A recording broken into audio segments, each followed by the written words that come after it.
Welcome to our exploration into the source material. Every time we get together, we take a stack of your sources, articles, research, your own notes. Yeah, and we try to extract the most important nuggets of knowledge from all of that. Exactly. Think of it as a shortcut to being well-informed. You want to skip all that information overload and just get straight to the aha moments. You're right, the stuff that really makes you think. So today, you are joining us to decode a really fascinating document. It's titled From the Carcasses to the Cross.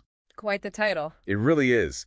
We are unpacking these ancient, bloody legal contracts of the Near East and exploring how this document basically argues they serve as the dramatic blueprint for the biblical narratives of Abram and Jesus. But before we dive into the text, we should probably establish some ground rules. Oh, definitely. Because this source material obviously contains some really deep religious and theological claims, and our goal today isn't to, endorse or preach these viewpoints. Right. We're just impartially unpacking the historical, legal, and textual arguments exactly as the source presents them. Exactly.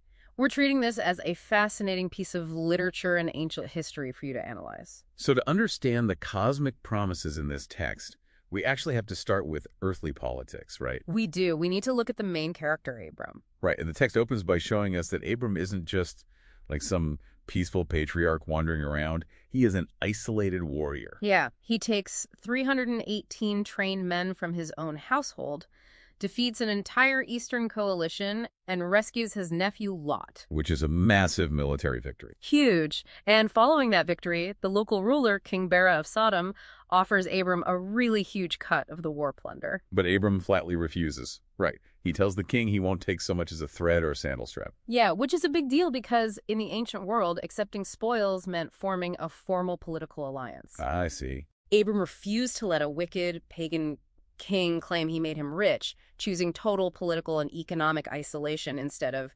compromising his integrity. Okay, let's unpack this, because turning that down is an incredibly wild strategic move. It really is. I mean, it is essentially like a small startup founder turning down a massive round of seed funding from like a deeply corrupt venture capitalist. That's a perfect way to look at it. You keep your integrity, sure, but now you have no runway. Right. You have zero protection, and your competitors are just circling. Exactly. So Abram is left terrified, sitting in his tent with no local allies and no wealth to hire mercenaries when those Eastern empires inevitably strike back. And that's when God steps into that exact terrifying vulnerability. Right. God says to Abram, I'm a shield to you. Because Abram rejected the earthly shields of military alliances. Exactly. So God declares himself the ultimate security. So Abram believes this promise about having descendants as numerous as the stars, even though his only heir right now is his servant Eliezer. Yeah, but he does ask for a concrete guarantee that his family will actually own this land. And that single question just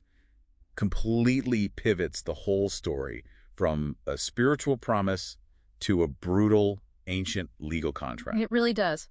The text introduces us to what historians call a suzerain-vassal treaty. A suzerain-vassal treaty. Yeah, this was basically a master-servant contract between a powerful king, the suzerain, and a weaker king, the vassal. And it had like 4 specific steps, didn't it? 4 steps, yes. First, the setup, where the powerful king reminds the weaker king who is boss and lists past favors. Okay. Second, the core demands, which required absolute loyalty, paying taxes, and sharing the exact same enemies. And then the third step is the seal. This is where the title of our source document really comes into play. Right. To officially seal the contract, they would literally cut sacrificial animals in half, lay the pieces on the ground, and both rulers would walk down the bloody path between the carcasses. Just walk right through the middle of them. Yeah, the Hebrew phrase karet baret literally translates to cut a covenant. And the source ports to actual archaeological evidence, like the Ebla tablets from the 23rd century BC and the Nuzi tablets from the 15th century BC, to confirm this was, standard legal practice. Standard for inheritance and adoption agreements, right? Completely standard. And the fourth step, the enforcement, explains the stakes. It established blessings for loyalty, but terrifying curses for rebellion, like famine, disease, and war. Right, so by walking between those pieces, you were legally saying, if I break this treaty, may the gods do to me what we just did to these animals. Exactly. Here's where it gets really interesting, I think. Imagine signing a modern mortgage where the penalty for defaulting is being physically chopped in half. It's a bit more intense than a hit to your credit score. Definitely. But I have to ask, did people actually carry out this gruesome penalty, or was it just a dramatic theatrical metaphor? Well, the source brings up the story of King Zedekiah from the book of Jeremiah, chapter 34, to show how literal this actually was. Oh, okay. What happens there? So in 586 BC, facing the Babylonians, the leaders of Judah cut a calf in two and walk between the pieces, promising to free all their Hebrew slaves. Kind of like an emergency deal with God because they're under attack. Exactly. But the moment the Babylonians temporarily retreat, the wealthy landowners completely break their promise and force everyone back into slavery. Oh, wow. So they default on the contract. They do. And God's judgment through the prophet Jeremiah was that they would become just like the calf they cut in two. Wait, really? Yes, their bodies would be left out as food for the birds when the Babylonians inevitably returned. Walking the path meant your literal life was the collateral. Okay, so knowing how violently strict this cutting ritual was, let's jump back to Abram in Genesis 15.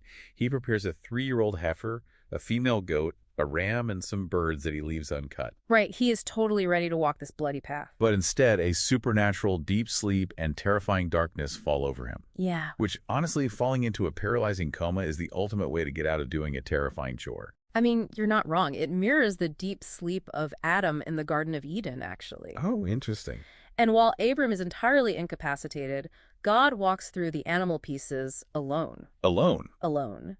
The text describes God appearing not in human form, but as a smoking clay firepot a tanner, symbolizing refining judgment and presence and suffering, and a blazing torch. A blazing torch? Yeah, a lapid, representing the lightning of divine glory. Okay, wait, I have to stop you there. I really need to push back on the logic of this. Sure, go ahead.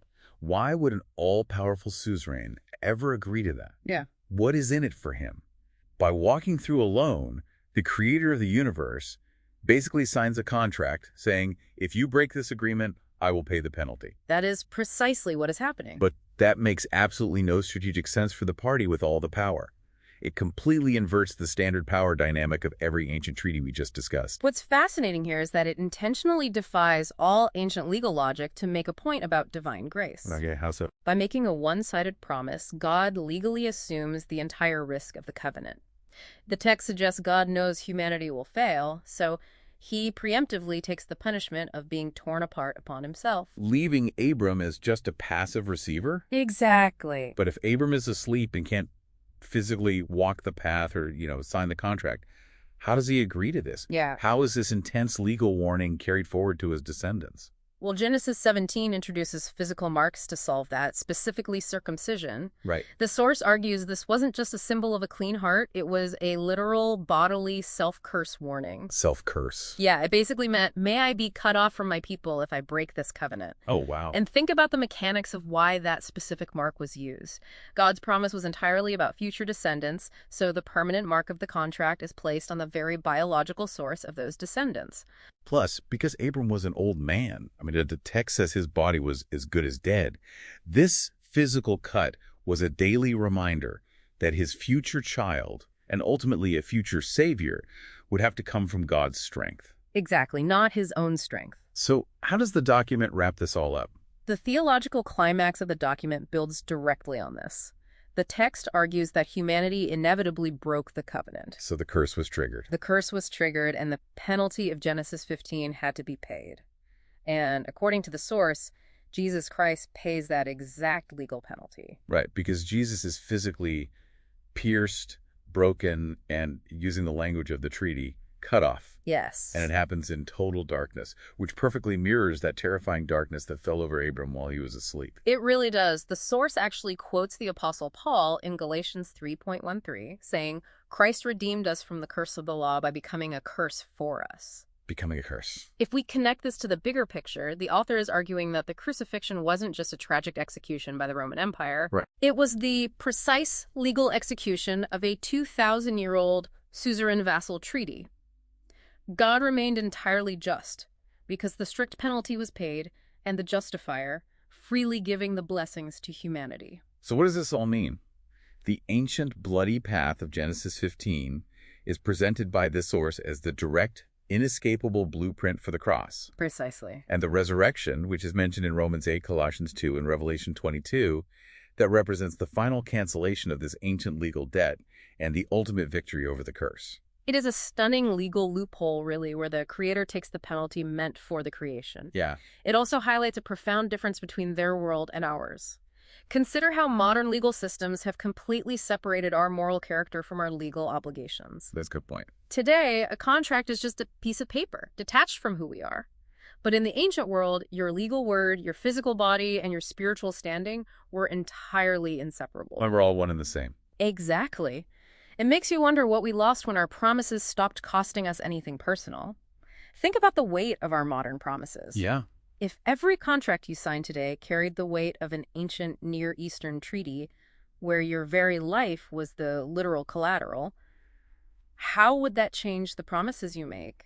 And more importantly, the ones you accept? Man, that is definitely something to mull over. What an incredible journey we've taken today. It really has been. I went from a lonely warrior's tent rejecting earthly wealth to the gruesome legal realities of ancient treaties, and finally, to a cosmic legal penalty being paid in full. It completely changes how you look at the text. It really does. Thank you so much for joining us on this exploration into the source material. Thanks for having me. And to everyone listening, we encourage you to keep seeking out those aha moments in everything you read.